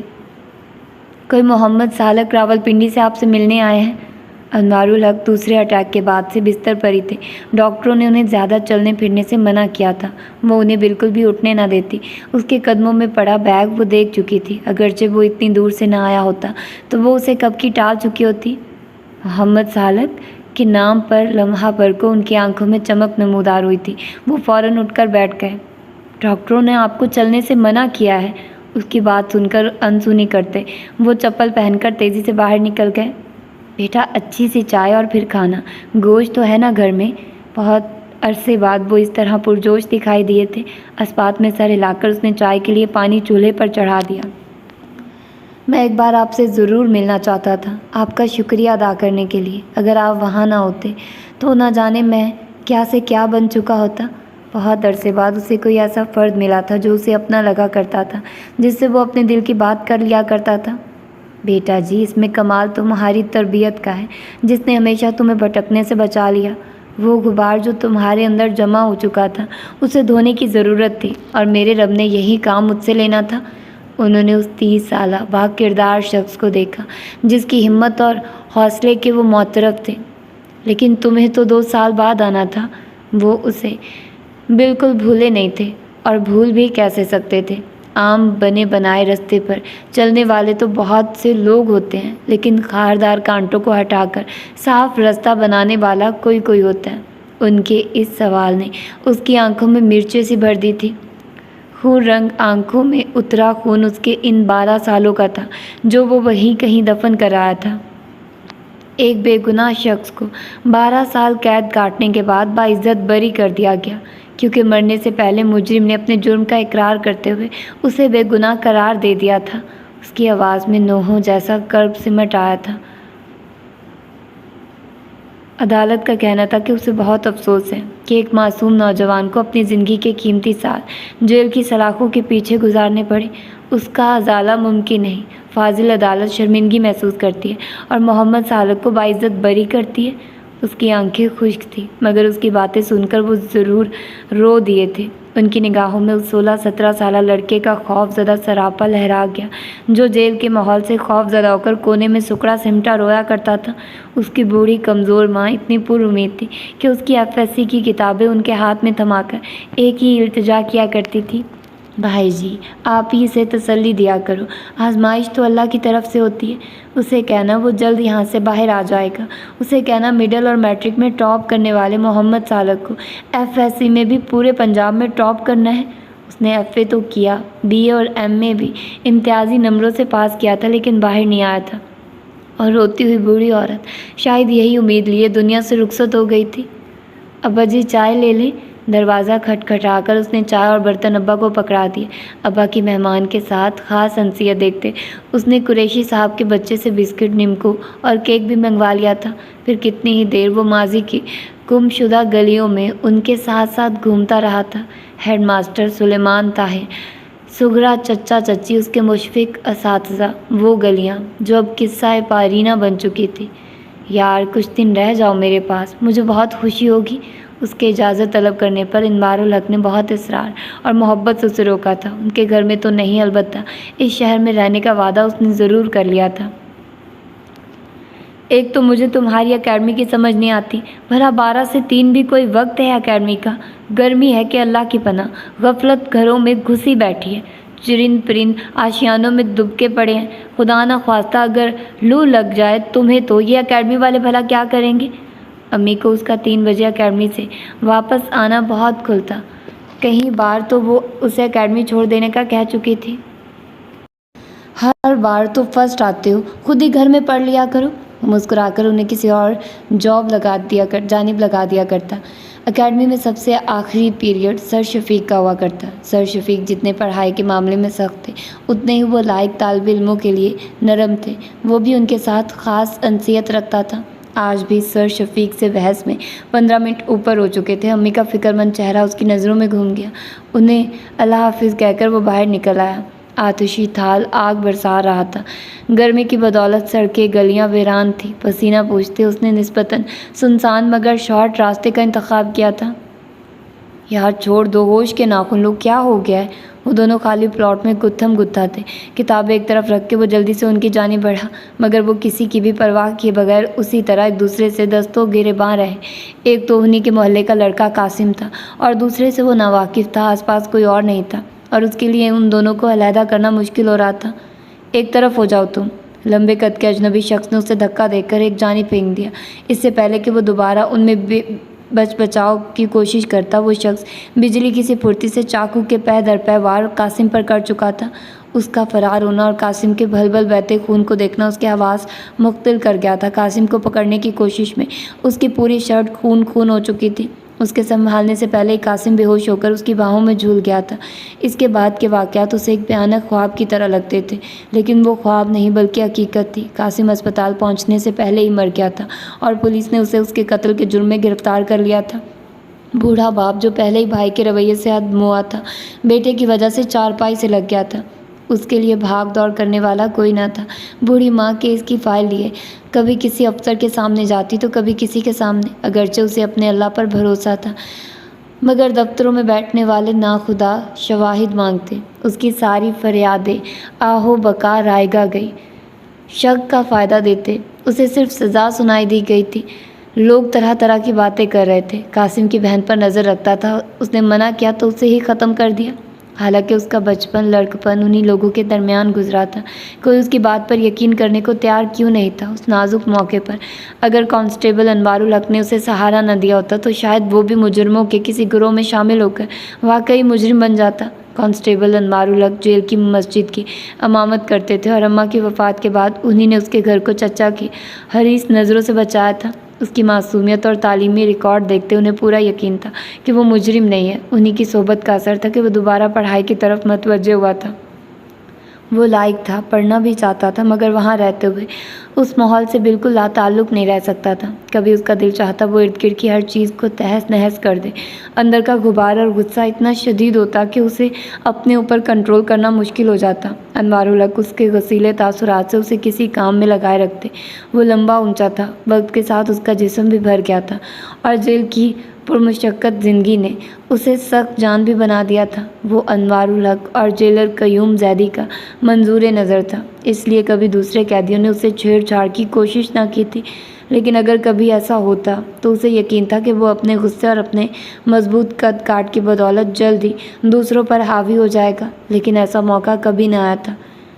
کتابوں کا وہ شہدائی تھا، اس لیے انوار الحق ہمیشہ اسے کتابیں دیا کرتے۔ اب اسے علم ہوا تھا کہ وہ ایسا کیوں کیا کرتے تھے۔ وہ اس کے غصے اور غبار کو کوئی سمت دینا چاہتے تھے اور وہ سمت کتابی دنیا تھی جس میں گم ہو کر وہ ہر چیز کو بھول جاتا تھا۔ ان کے جانے کے بعد اس نے اپنے اس غصے پر قابو پانا کسی حد تک سیکھ لیا تھا۔ چارپائی پر کروٹ بدلنے سے اس کے خیالات کا سلسلہ ٹوٹا۔ جوتا پہن کر وہ بالکنی میں آن کھڑا ہوا۔ روشنی میں نہائے لاہور کی پر رونق سڑک اس کے سامنے تھی۔ قنوطیت یکدم ہی اود کر آئی تھی۔ ابا جی ذرا بات سنیے میری۔ زمان اللہ سے بات کرتے انوار الحق کو ہمایوں کا انداز کچھ عجیب سا لگا تھا۔ اس کا چہرہ گھبرایا ہوا تھا اور آنکھیں نہ جانے کیوں متوش ہو کر پھیل گئی تھی۔ اسٹیج پر بیٹھے عاشر کے دوستوں میں سے شاید کسی نے اونچا کہکا لگایا تھا۔ انہوں نے پیچھے مڑ کے دلہا بنے عاشر کو دیکھا جو کسی بات پر مسکرا رہا تھا۔ تحریم عظمیٰ کے گھر نہیں ہے۔ 4 گھنٹے پہلے وہ تحریم کو تیار ہونے کے لیے عظمیٰ کے گھر چھوڑ آیا تھا، جو ان کے گھر سے 2 گلیاں چھوڑ کر رہتی تھی۔ اس نے بیوٹیشین کا کورس کر رکھا تھا۔ آپ کا کزن آیا تھا سفید گاڑی میں۔ تحریم مجھے اللہ حافظ کہہ کر اس کے ساتھ چلی گئی تھی، عظمیٰ نے اس کے پوچھنے پر بتایا تھا۔ تو پھر کہاں ہے؟ انہیں اس کی بات کی صحیح سمجھ ہی نہ آ سکی تھی۔ اگر وہ گھر میں نہیں، عظمیٰ کی طرف بھی نہیں، تو پھر کسی تیسرے امکان کو انہوں نے ذہن میں جگہ ہی نہ دی تھی۔ ہمایوں اس کی سہیلیوں اور جہاں جہاں اس کے ہونے کا امکان ہو سکتا تھا پتہ کر رہا تھا، اور یہ وہی جانتے تھے کہ انہوں نے کس طرح زمان اللہ کو بتایا تھا۔ ان کی آنکھیں اور کندھے جھکے ہوئے تھے، زبان بار بار لڑکھڑا جاتی۔ زمان اللہ کے پاس جاتے تک انہوں نے کتنی بار موت کی دعا کی تھی، تحریم کی جگہ ریم کے لیے۔ نکاح کا بھی انہوں نے ہی کہا تھا، جسے زمان اللہ کی بیوی نے بے دردی سے ٹھکرا دیا تھا۔ وہ پہلے ہی اپنی بھانجی لانا چاہتی تھی۔ اس گھر میں کوئی موت نہیں ہوئی تھی، مگر لگتا جیسے ابھی یہاں سے میت اٹھائی گئی ہو۔ سب ایک دوسرے سے منہ چھپائے شرمسار سے تھے، اور یہ زخم ساری عمر منمل ہونے والا نہیں تھا۔ بھائی تمہاری پہلی اسٹوڈنٹ میری بیٹی ہوگی، وہ اسے کئی مہینے کنونس کرتے رہتے۔ وہ جو زندگی حالات سے بالکل مایوس تھا، آہستہ آہستہ زندگی میں دلچسپی لینے لگا تھا۔ اکیڈمی کھولنے کا فیصلہ اس نے انہی کے اصرار پر کیا تھا۔ مکان بیچ کر حاصل ہونے والی رقم اس کے پاس محفوظ تھی۔ ساری خواہشیں، آرزوئیں، آدرش کہیں کھو گئے تھے۔ ایک بار پھر انوار الحق نے اس کے منتشر ذہن کو صحیح سمت دی تھی۔ نہ مرے ہوئے کے ساتھ مرا جا سکتا ہے، اور نہ ہی ماضی میں زندہ رہا جا سکتا ہے۔ زندگی تو گزرتی جائے گی، چاہے ہنس کر گزارو یا رو کر، تو پھر کیوں نہ اسے بہتر انداز میں گزارا جائے۔ تمہارے پاس علم ہے، جو سب سے بڑا ہتھیار ہے، اسے استعمال کرو۔ تمہیں بھی تسکین حاصل ہوگی اور دوسروں کا بھلا بھی ہوگا۔ اگر پتھر پر بھی مستقل پانی کے قطرے پڑتے رہیں تو وہ بھی گھس جاتا ہے، اس میں بھی دراڑ پڑ جاتی ہے۔ پہلے وہ سوچنے پر مجبور ہوا تھا، پھر اس پر عمل درآمد کرنے پر۔ ریم بیٹا، اندر آ جاؤ۔ ہر روز کی طرح دروازے کی اوٹ میں کھڑے ہو کر اس نے ابا کو آواز دی تھی، اور ابا نے اسے اندر بلا لیا تھا۔ جھجک کر وہ دروازے ہی میں کھڑی رہی، ہمیشہ کی طرح جھکی نگاہیں نہ جانے ہاتھوں میں کیا تلاش کر رہی تھی۔ بھائی میری بیٹی کی انگلش ذرا کمزور ہے، مجھے یقین ہے کہ تم جیسا استاد ملے گا تو ٹاپ نہیں تو اچھے نمبروں میں ضرور پاس ہو جائے گی۔ انہوں نے خوشگوار لہجے میں مسکراتے ہوئے اسے مخاطب کیا، جو ہنوز سر جھکائے کچھ سوچنے میں مشغول تھا۔ تحریم کے بعد اس کا تعلیمی سلسلہ منقطع ہو گیا تھا، بلکہ اس نے خود کالج جانا چھوڑ دیا تھا۔ اسے وہیں دونوں لفنگے اور ان کی اوچھی باتیں یاد آ گئی، جنہوں نے کئی ہفتوں تک اس کا سکون غارت کیے رکھا تھا۔ کسی کو بتانے کی ہمت نہیں تھی، اندر ہی اندر گھٹ رہی تھی وہ۔ حالانکہ ابا نے تب بھی اس سے جانے نہ جانے کے بارے میں کچھ نہیں کہا تھا، مگر ہمایوں بھیا کے خیالات جاننے اور لوگوں کی سوچ پڑھنے کے بعد اس کا فیصلہ یہی تھا کہ اسے کالج نہیں جانا چاہیے۔ لڑکیوں کا پڑھنا لکھنا یہی رنگ لاتا ہے، وہ ہر کام میں مردوں کی برابری کرنا چاہتی ہیں، ہر چیز اپنے مطابق دیکھنا چاہتی ہیں، اور اگر ایک بار ان کی ہمت بڑھ جائے تو ان کو کوئی روک نہیں سکتا۔ نہ انہیں ماں باپ کی عزت کا کوئی خیال رہتا ہے، نہ اپنی عزت کا۔ اس نے بھی تو ہمارے ساتھ یہی کیا ہے، سارے جہان کی غلاظت ہمارے چہروں پر مل دی ہے اس نے۔ اب مقدس پانی سے دھو کر بھی چہرے صاف نہیں ہوتے۔ یہ وہی ہمایوں بھیا تھے جو تعلیم کے سب سے بڑے حامی تھے، وہ خود ہی اس کا داخلہ کروا کر آئے تھے، ساری کتابیں انہوں نے ہی لا کر دی تھی۔ وہی ہمایوں بھیا جو عورت کے حقوق کے لیے بولنے والوں میں سب سے پہلے نمبر پر ہوا کرتے تھے۔ ایک تحریم کی بدولت ان کے خیالات کتنے بدل گئے تھے۔ تحریم نے بھی تو ہمارے ساتھ یہی کچھ اچھا نہیں کیا تھا۔ اسی دن اس نے ساری کتابیں کپڑے میں باندھ کر اسٹور کے کونے میں رکھ دی تھی۔ ہاں، ابا نے بھی تو اسے کالج جانے کے لیے نہیں کہا تھا، شاید ابا بھی یہی چاہتے تھے جو اس نے کیا تھا۔ اب ابا کے فیصلے پر یک گونا سکون ہوا تھا، بری آنکھوں میں نمکین پانی تیرنے لگا۔ ہاں، ابا ہی تو وہ واحد شخص تھے جو اس پر بے حد و حساب اعتبار کرتے تھے، اعتماد کرتے تھے۔ اس کا جی چاہا دوڑ کر ان سے لپٹ جائے۔ وہ اسے تحریم جیسا نہیں سمجھتے تھے، وہ واقعی تحریم جیسی نہیں تھی، مر کر بھی تحریم جیسی نہیں ہو سکتی تھی۔ وہ ڈبڈبائی آنکھوں سے اپنے شفیق باپ کو دیکھتی رہی۔ ابا جی کا قد اس کی نظروں میں کچھ اور بھی بلند ہو گیا تھا۔ لیکن ابا جی، مجھے اکیڈمی جوائن کرنے کی ضرورت نہیں ہے، کیونکہ میری تیاری تو پوری ہے، صرف امتحانات۔ اور واقعی وہ گاہے بگاہے کتابیں پڑھتی رہتی۔ اسے پڑھنے کا شوق تھا، اگرچہ وہ اتنی اچھی اسٹوڈنٹ نہیں تھی، مگر کتابوں سے ضرور محبت کرتی تھی۔ حیرت، اشتیاق، محبت اور عقیدت سے نکلنے کے بعد اسے اچانک یہ خیال آیا تھا، دیکھو بھائی، ہماری فلاسفر بیٹی کو، جس کی تیاری بہت اچھی ہے، انگلش مضمون لکھتے لکھتے کچن کی ساری ترکیبیں لکھ ڈالے گی۔ اور وہ ابا کے اس شگفتہ انداز پر روتے روتے بھی مسکرا دی تھی۔ اسی پل اس کا جھکا سر اوپر اٹھا تھا، کالی گھور آنکھیں، بھوری آنکھوں میں تیرتے پانی اور معصومیت کو دیکھ کر پلک جھپکنا بھول گئی تھی۔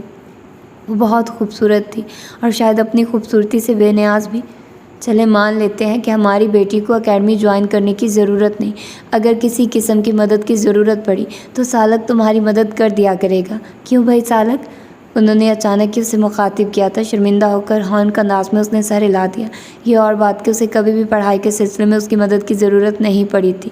اس رات اپنی 30 سالہ زندگی میں شاید پہلی بار وہ ایک لڑکی کو سوچ رہا تھا۔ اس کے احساسات و جذبات اس کے اپنے اختیار سے باہر تھے۔ یہ نہیں تھا کہ اس نے اسے پہلی بار دیکھا تھا، وہ اسے کئی بار پہلے بھی دیکھ چکا تھا۔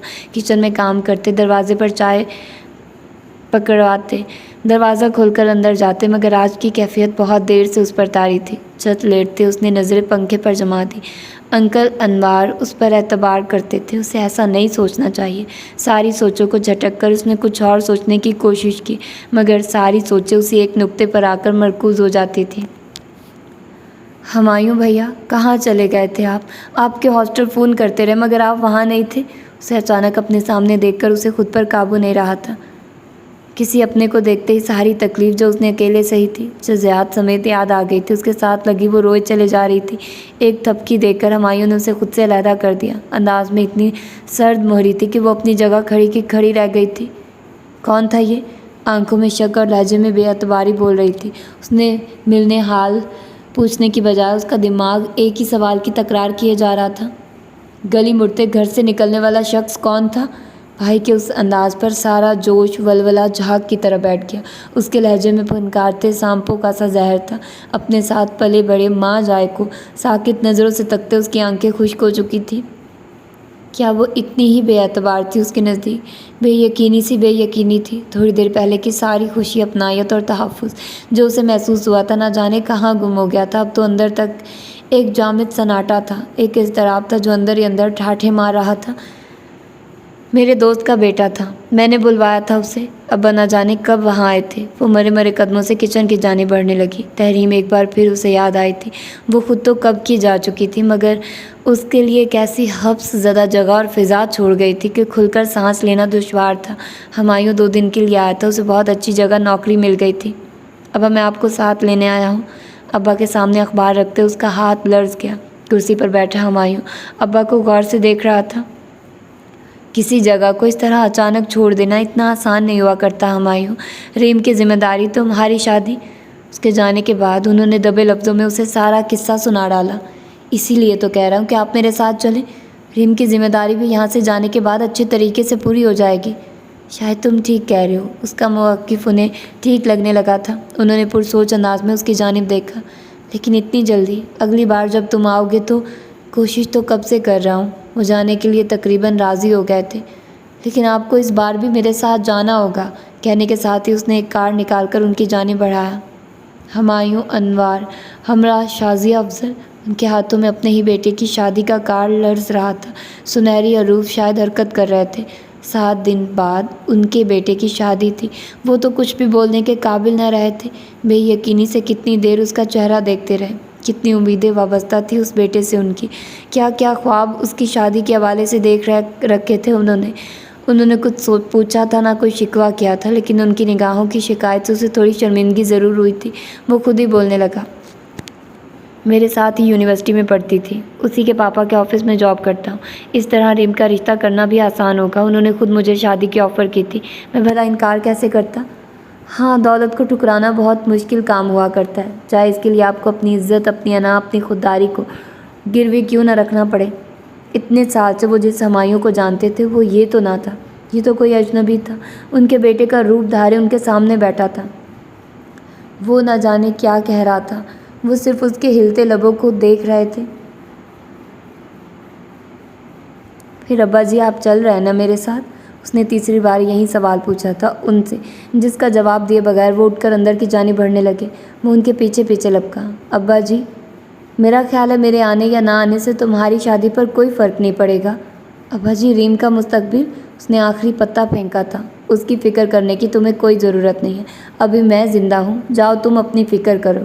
اور اس کے لاکھ سر پٹکنے پر بھی ابا کا ارادہ متزلزل نہ ہوا تھا۔ وہ اسی طرح نامراد مایوس لوٹ گیا تھا۔ اس کی مسلسل جاں فشانی سے اکیڈمی میں صبح کے ساتھ ساتھ شام کی کلاسز بھی شروع ہو چکی تھی۔ عظمت عظمیٰ سائنس ٹیچر تھی جو اس کے ساتھ شامل ہو چکا تھا۔ عظمت اگرچہ عمر میں اس سے کافی بڑا تھا، لیکن اس کے ساتھ اس کی اچھی دوستی تھی۔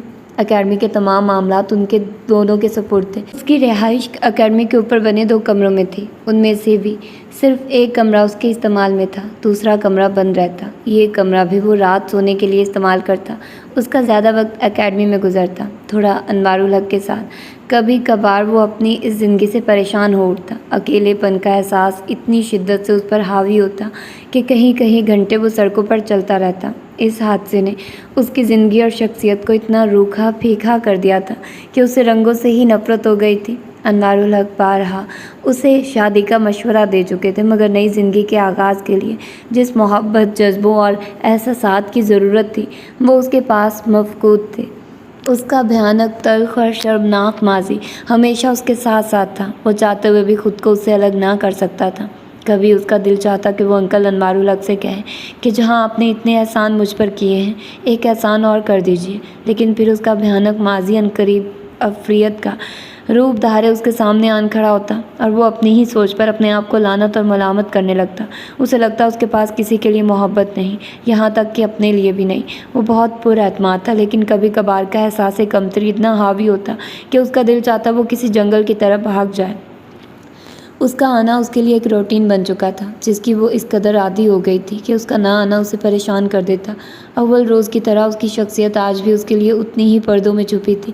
نہ ابا نے اسے اس کے متعلق کبھی کچھ بتایا تھا اور نہ ہی اس نے کبھی پوچھنے کی کوشش کی تھی۔ مقررہ وقت پر اس کا آنا، 2 بار دستک دینا، پھر اندر چلے جانا۔ وہ یا تو کچن سے اسے دیکھا کرتی یا کمرے سے۔ احساسات پر تو کوئی پابندی نہیں لگا سکتا، اسے لگتا وہ کوئی گناہ کر رہی ہے۔ ہر چیز سے بے نیاز نظر آنے والا محمد سالک احمد نہ جانے کیوں ہر چیز پر چھا گیا تھا۔ اسے اس راستے پر کبھی نہیں چلنا تھا جس کا اختتام ہمیشہ ذلت پر ہوا کرتا ہے۔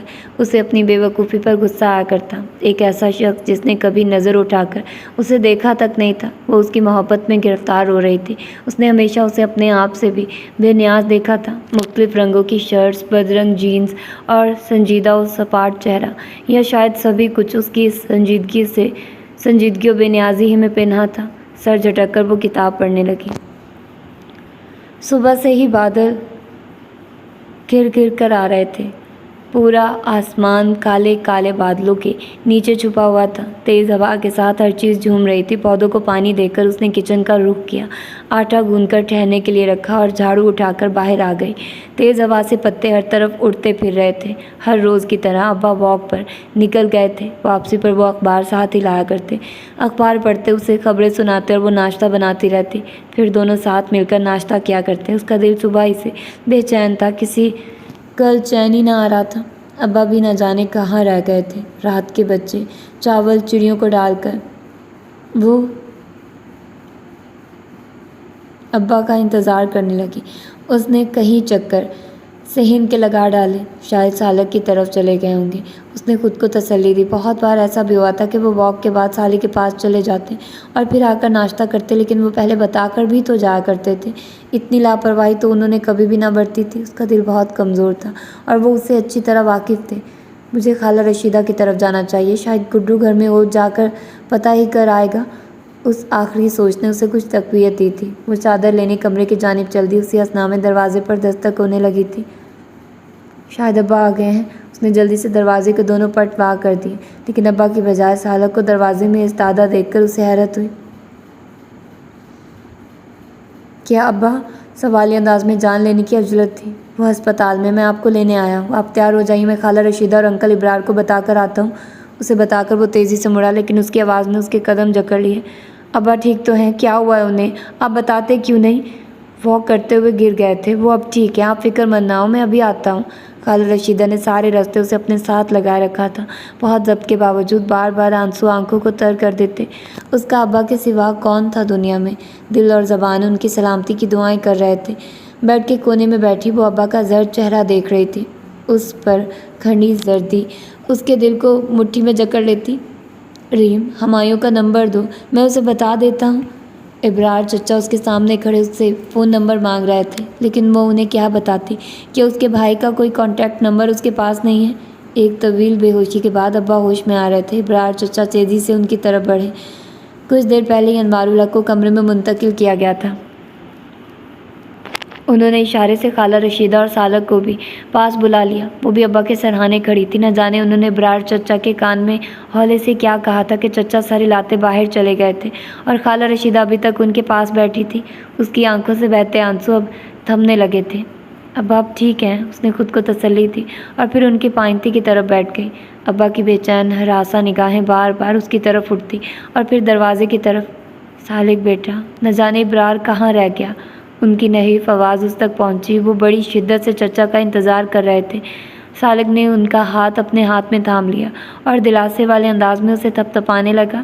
ابرار چچا کو ایک بارش شخص کے ساتھ داخل ہوتے اس نے دیکھا تھا۔ اسی وقت خالہ رشیدہ نے اس کے چہرے کو اسی کے دوپٹے سے ڈھانپ دیا تھا۔ آنن فانن ہونے والی اس کارروائی نے اس کے رہے سہے آواز بھی مختل کر دیے تھے۔ ابا کا سرد ہاتھ بدستور اس کے ہاتھ میں تھا۔ ریم بنت انوار الحق، آپ کو محمد سالک پسر محمد سلیمان طاہر قبول ہے؟ ابا کا لرزتا ہاتھ اس کے سر پر آن کر ٹھہر گیا۔ لمس کی زبان میں وہ اسے تسلی دے رہا تھا۔ مکان کے انداز میں اس کا سر اسبات میں ہلنے لگا۔ اب آپ کو کچھ نہیں ہوگا۔ نہ جانے وہ کسے تسلی دے رہی تھی، اپنے آپ کو یا ابا کو۔ ابا کی طبیعت واقعی ٹھیک ہو گئی تھی۔ جس طرح چراغ بجھنے سے پہلے ایک بار بھڑک کر جلتا ہے، وہ بھی حشاش بشاش ہو گئے تھے۔ سالک میرے بیٹے، تمہارا بہت بڑا احسان ہے مجھ پر۔ میری بیٹی کا بہت سا خیال رکھنا۔ آپ کو کچھ نہیں ہوگا، آپ بالکل ٹھیک ہیں۔ ڈاکٹرز کہتے ہیں کہ کچھ دیر بعد۔ اس نے مسکرا کر انہیں تسلی دینے کی کوشش کی۔ اس کے انداز پر وہ بھی عجیب طریقے سے مسکرا دیے تھے۔ شاید انہیں اپنی زندگی کے بارے میں علم ہو گیا تھا۔ اسی رات 3 بجے انوار الحق خالق حقیقی سے جا ملے تھے۔ تم صرف اپنی فکر کرو، اس کی فکر کرنے کو میں موجود ہوں، انہوں نے ہمایوں سے کہا تھا، اور وہ تو موت سے لڑ کر اس کے لیے وقت نکال لائے تھے۔ انہیں موت کا خوف نہیں تھا بلکہ اس کی فکر تھی۔ اس نے ان کے چہرے پر موت کی زردی کے ساتھ اپنے لیے فکر مندی دیکھی تھی۔ ابرار چچا کے واپس آنے تک ان کی نگاہیں کتنی بار دروازے کی سمت اٹھی تھی اور مایوس ہو کر واپس لوٹ آئی تھی۔ وہ ایسے تڑپ تڑپ کر روئی تھی کہ اسے سنبھالنا مشکل ہو گیا تھا۔ ابا کہاں چلے گئے ہیں آپ؟ بٹیا وہ ایسی جگہ چلے گئے ہیں جہاں سے کوئی لوٹ کر نہیں آتا۔ چچی آمنہ نے اسے اپنے ساتھ کھینچ لیا۔ ہمایوں نہیں آیا تھا اور ان کی تدفین کر دی تھی۔ ایک طرف ابا کے اچانک چلے جانے کا عظیم دکھ تھا تو دوسری طرف بھائی کی خود غرضی تھی۔ جاتے سمے اس نے اپنا نمبر تک دینا گوارا نہ کیا تھا۔ کیا تمہاری خود غرضی پر ابا کو ناراضی کا بھی حق نہیں تھا ہمایوں؟ ابا کے بغیر ہر چیز پر ایک مستقل اداسی کا عالم تھا۔ چڑیوں نے کنوں کے درخت پر چہچہانا چھوڑ دیا تھا۔ دن طویل تھے تو راتیں طویل تر۔ ابا کو گئے 1 مہینہ ہونے کو تھا۔ خالہ رشیدہ اس کے ساتھ تھی۔ اماں کی رشتے کی بہن نے اپنوں سے بڑھ کر ساتھ دیا تھا۔ آمنہ چچی اور فاطمہ بھی ہر روز آیا کرتی، مگر اس پر چھایا اداسی کا موسم بدلنے میں نہ آ رہا تھا۔ وہ روز آتا، خالہ سے ضرورت کی چیزوں کے متعلق پوچھتا اور پھر چلا جاتا۔ اپنے اور اس کے رشتے سے متعلق سوچنے کے علاوہ اس کے پاس سوچنے کو بہت کچھ تھا۔ ابا کی باتیں، یادیں، ہمایوں کا رویہ اور اس کی اپنی زندگی۔ پتر، تمہارے ابا گاہے بگائے کچھ پیسے مجھے دیتے رہتے تھے، انہی پیسوں سے یہ بنوا کر رکھا تھا۔ ہر روز کی طرح وہ ابا کی کرسی پر بیٹھی کچھ سوچے جا رہی تھی، یا شاید کچھ بھی نہیں سوچ رہی تھی جب خالہ رشیدہ زیور کا ڈبہ اٹھائے اس کے پاس چلی آئی۔ 1 سیٹ اور 4 چوڑیاں انہوں نے اس کے سامنے رکھ دی۔ اللہ بخشے انوار بھائی کو، میں نے تو کئی بار کہا بھیا ساتھ چلو، اپنی پسند کی چیزیں لے کر رکھو، میں بھی اپنا مشورہ دے دوں گی، پر بھیا کہتے مجھے آپ کی پسند پر بھروسہ ہے، خریدو پاس رکھو، اللہ جلدی کوئی سبب لگائے تو کوئی مشکل نہ ہو۔ اگر ماں زندہ ہوتی تو مجھے سوچنا نہ پڑتا، لیکن اب تو اس کی ماں بن کر بھی سوچنا ہے اور باپ بن کر بھی۔ ابا کا ذکر کرتے خالہ بھی آپ دیدہ ہو گئی۔ اس کی آنکھیں بھی ساون بادو کی طرح برسنے لگی۔ کہا کرتے تھے آپا، میری بچی بہت معصوم ہے، اس نے زندگی میں بہت تلخیاں دیکھی ہیں، دوسروں کے حصے کی تکلیفیں بھی خود سہی ہیں، صرف تمہارے لیے ہی لمبی زندگی مانگا کرتے تھے۔ ابا اسے اتنی محبت کرتے تھے، انہوں نے کبھی اپنی شدت محبت کا اظہار نہ کیا تھا۔ اس کی سسکیاں در و دیوار کو ہلانے لگیں۔ خالہ نے ململ کے سفید دوپٹے سے اپنی آنکھیں پونچھ ڈالی۔ کل ہی سالک میاں سے کہا ہے بھئی اپنی امانت لے جاؤ اپنے گھر، 1-2 دنوں تک، شاید جتنے بھیا پریشان تھے اتنا ہی نیک اور اچھا بر ملا ہے۔ اور اتنے دنوں میں پہلی بار اسے اس کا خیال آیا تھا جو حادثاتی طور پر اس کی زندگی میں شامل ہو چکا تھا۔ خالہ کی بات پر اس کی آنکھیں شکوہ کناں ہو گئی۔ وہی اب تیری زندگی کا ساتھی اور سہارا ہے، ہمایوں ہوتا تو اور بات تھی، مگر اب بہت ہی بھلا مانس ہے، کتنے دن تک تو اکیلی اس گھر میں رہ سکتی ہے، وہ اس جگہ نہیں رہنا چاہتا، خوددار شخص ہے بہت۔ انہوں نے اس کی آنکھوں کا شکوہ پڑھ لیا تھا۔ ہمیشہ اس کی قدر کرنا پتر، اس نے تیرے باپ کے منہ سے نکلے لفظوں کی لاج رکھی ہے، آج کے دور میں بھلا ایسے لوگ کہاں ملتے ہیں؟ خالہ اپنے بھاری جسم کو سنبھالتے اٹھ کھڑی ہوئی، زندگی کے اس تغیر اور بے ثباتی پر اس کی نگاہیں بھر بھر آئی تھی۔ اللہ پوچھے ان لوگوں کو، بھلا سوچے سمجھے منہ اٹھا کر چلے آتے ہیں۔ اب انہی دو شیخانیوں کو دیکھ لو، ابھی بھیا کا کفن بھی میلا نہیں ہوا اور آ گئی ہیں رشتے طے کرنے۔ جب بھیا نے اپنی زندگی میں تمہارے مشٹنڈے کو رشتہ نہ دیا تو اب ان کے بعد بھلا ہم کون ہوتے ہیں؟ اور پھر بھیا کے کیے گئے فیصلے کو اللہ زیادہ مضبوط کرے۔ انہیں شرم نہ آئی کہتے ہوئے کہ خالہ اپنی لڑکی سے بھی تو پوچھ لو، اس کی رضا بھی تو یہی ہے؟ شرم نہیں آئی معصوم بچی پر الزام دھرتے؟ اللہ غارت کرے ایسے لوگوں کو جو اپنی بد اولاد کے پیچھے چلتے رسم و رواج اور قاعدے بھول جاتے ہیں۔ خالہ رشیدہ کو اس نے بہت کم غصے میں دیکھا تھا، تیز تیز بولتی وہ اس کے قریب آن کھڑی ہوئی۔ پچھلے 1 مہینے سے وہ تو ہر چیز سے بیگانہ تھی، خالہ ہی ہر چیز دیکھتی، اسے معلوم نہیں تھا کہ تھوڑی دیر پہلے آنے والی عورتیں اس سلسلے میں آئی تھیں۔ ابا کے زندہ ہوتے انہیں دوبارہ آنے کی ہمت نہیں ہوئی تھی، بلکہ ابا نے کسی کے ذریعے کہلوایا تھا کہ انہیں دوبارہ آنے کی ضرورت نہیں، لیکن ان کے آنکھیں بند کرتے ہی کیسے ان کی ہمت جوان ہو گئی تھی۔ دروازے کے اندر قدم رکھتے اسے ٹھٹک کر وہیں رک جانا پڑا۔ خالہ نے اسے کل پیغام بھیجا تھا اور انہی کے بلانے پر وہ آیا تھا، مگر خالہ کی آواز نے اسے وہیں جامد کر دیا تھا۔ خالہ بات ختم کر کے ان لوگوں کو کوسنے میں مشغول تھی اور اس کے دماغ میں بار بار ایک ہی جملے کی تکرار ہو رہی تھی، اپنی لڑکی سے تو پوچھ لو، اس کی رضا بھی تو یہی ہے۔ اسے بھول گیا تھا کہ وہ کس مقصد کے لیے یہاں آیا تھا اور یہاں کیوں کھڑا تھا۔ اللہ تیرے سر کے سائیں کو سلامت رکھے، بتا دیا ان کو میں نے اچھی طرح، اب ادھر کا رخ نہیں کریں گے۔ خدا کی مار ایسے لوگوں پر، ان کا ہی ایک نکامی رشتہ لے آئی، بے شرم لوگ، نکاحی لڑکی کا رشتہ لے آئی، بے شرم لوگ۔ سفید چادر کی بکل مارتے وہ باہر نکل آئے۔ وہ ان کی بات سنے بغیر ہی جا چکا تھا، انہیں اس کے آنے اور جانے کا بھی علم نہیں ہو سکا تھا، نہ جانے انہوں نے کیوں بلایا ہے اسی لیے آج سالک کو۔ کہتی ہوں بھیا 40ویں کے بعد اپنی امانت آ کر سادگی سے لے جاؤ، گھر جا رہی ہوں، ذرا تھوڑی دیر میں آ جاؤں گی۔ صبیحہ آئی ہوئی ہے، اس کی چھوٹی بیٹی کو ڈاکٹر کے پاس لے جانا ہے، اسے بتا کر وہ باہر نکل گئی۔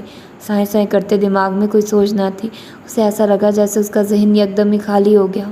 سر ہاتھوں پر گرا کر اس نے سسکنا شروع کر دیا، باپ اور بھائی کے بغیر وہ کتنی بے صاحبان تھی۔ آخری کلاس اسی کی تھی، آخری اسٹوڈنٹ بھی جا چکا تھا۔ وہ اوپر جانے کی بجائے کمرے ہی کی ایک بینچ پر بیٹھ گیا۔ آج سارا دن منتشر خیالی اور ذہنی ابتری کے ساتھ گزارا تھا، طرح طرح کے خیالات اس کے ذہن میں چکراتے رہے تھے۔ کبھی اس کا دماغ شدید غصے سے کھولنے لگتا اور کبھی وہ پریشان ہو اٹھتا۔ انوار الحق اس کے ماں باپ کے بعد وہ واحد فرد تھے جن سے اسے شدید محبت اور انسیت تھی، اور یہ محبت ان کے مرنے کے بعد اور شدید ہو گئی تھی۔ کچھ دن تو وہ کچھ بھی کرنے کے قابل نہ رہا تھا، آہستہ آہستہ اسے بھی صبر آنے لگا تھا۔ جاتے جاتے وہ اس پر ایک اور احسان کر گئے تھے۔ یہ تمہارا مجھ پر ایک احسان ہے، ان کے آخری الفاظ اسے یاد آ گئے۔ حقیقتاً احسان اس نے نہیں، انہوں نے کیا تھا۔ اس نے تو صرف ایک بار ایسا سوچا تھا، دوسری بار سوچنے کی بھی ہمت نہیں کر سکا تھا، لیکن انہوں نے اس سوچ کو مجسم کر دیا تھا۔ اس نے کبھی سوچا ہی نہیں تھا کہ وہ بھی عام لوگوں جیسی زندگی گزارے گا۔ معاشرے سے اسے کوئی توقع نہیں تھی، اس جیسا جیل کاٹنے والا شخص بھلا دوسرے لوگوں کی برابری کس طرح کر سکتا تھا؟ وہ کچھ دن جو اس نے اپنے گھر میں گزارے تھے، اس کے ساتھ لوگوں کا رویہ ایک اچھوت کا سا تھا، ایک یاسیت سے اس کے احساسات پر چھا کے انہیں برف کر چکی تھی۔ اس کی خشک، بنجر اور ویران زندگی کسی عورت لڑکی کے وجود سے ہمیشہ خالی رہی تھی، یہاں تک کہ اس کی سوچوں میں بھی کسی عورت، کسی لڑکی کا گزر تک نہیں تھا۔ مگر یہاں آنے کے بعد کچھ دنوں سے وہ اسے سوچنے لگا تھا، وہ آسمان پر چمکنے والا چاند تھی، اس کو پانے کی خواہش اس کے دل نے صرف ایک بار ہی کی تھی۔ اس کے بعد اس کے ماضی کا فریت خوفناک دہانہ کھولے اس کے سامنے آن کھڑا ہوا تھا، مگر سوچوں پر تو کوئی بھی پابندی نہیں لگا سکتا، وہ بھی نہیں لگا سکا تھا۔ اس کی پسندیدگی کی ایک نظر محبت میں کب بدلی اسے علم نہ ہو سکا تھا، اور پھر وہ اس کی منقوہ بن گئی تھی۔ اس کی زندگی حادثوں سے عبارت تھی، اس حادثے پر اسے یقین ہی نہ آیا تھا کہ وہ اس کی ہو چکی تھی، جس کو سوچتے ہوئے بھی وہ اپنی سوچوں کو اختیار میں رکھنے کی تگ و دو میں لگا رہتا تھا۔ وہ اسے اپنے قریب چلتی پھرتی نظر آتی، گھر بنانے کی شدید خواہش اب آرزو نہیں رہی تھی۔ یار ان 4 کمروں کی جان چھوڑ دو اب،